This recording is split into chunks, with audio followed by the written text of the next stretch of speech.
Dear students, welcome to my English literature class of grade 6th. Students, before commencing the chapter, first of all, I will take a pledge. I commit to be vigilant and bear in mind at all times the risk to myself and my colleagues from COVID-19. I promise to take all necessary precautions that prevent the spread of this deadly virus. I promise to follow and encourage others to follow the key COVID appropriate behaviors, to always wear a mask, face cover, especially when in public places, to maintain a minimum distance of 6 feet from others, to wash my hands frequently and thoroughly with soap and water.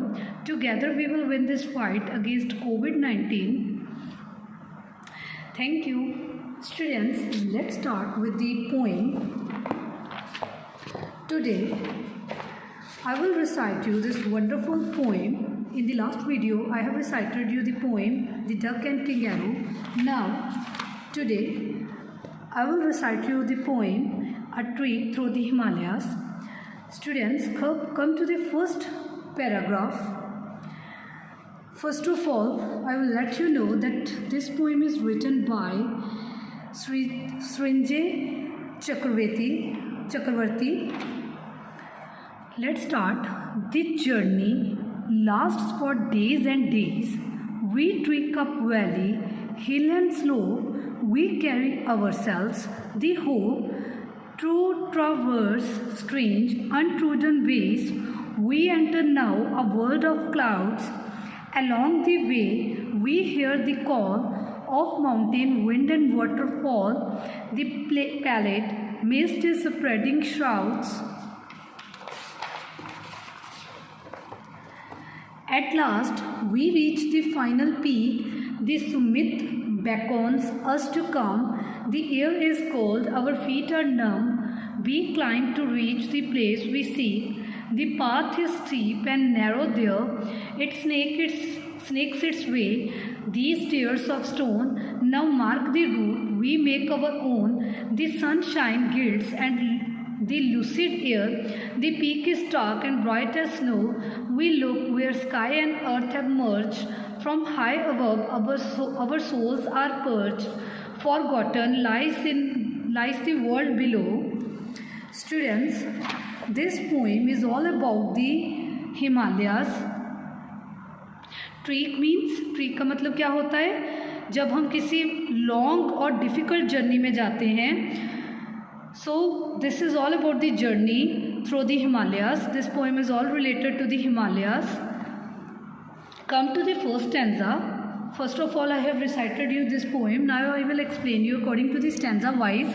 In the first stanza, जो poet है वो कहता कि जो journey है, the journey lasts for days and days. We trek up valley, hill and slope. जो journey है वो बहुत days तक की थी और हमने valleys, hills और slope की तरफ जब हमने जर्नी स्टार्ट की. See here in this picture, they have started the journey through the Himalayas. वो जा रहे हैं हिमालयस की तरफ.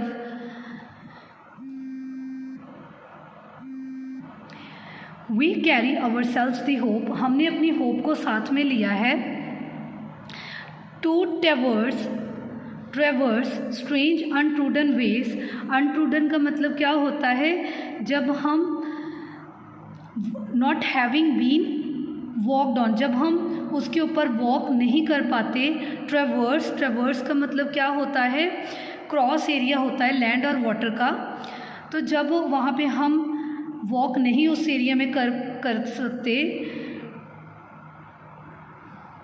We enter now a world of clouds. अब हम उस वर्ल्ड ऑफ क्लाउड्स में एंटर कर गए. Along the way we hear the call. हमने उस वे में एक कॉल हमें सुनाई दी. Of mountain. Along the way we hear the call. हमने रास्ते में एक कॉल सुनी.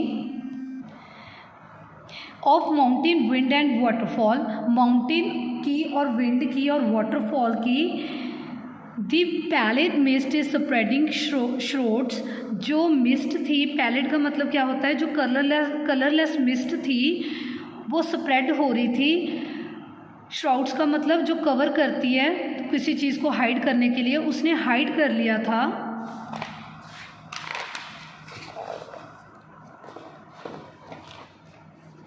Eight last we reach the final peak, हमने फाइनल पीक में रीच किया.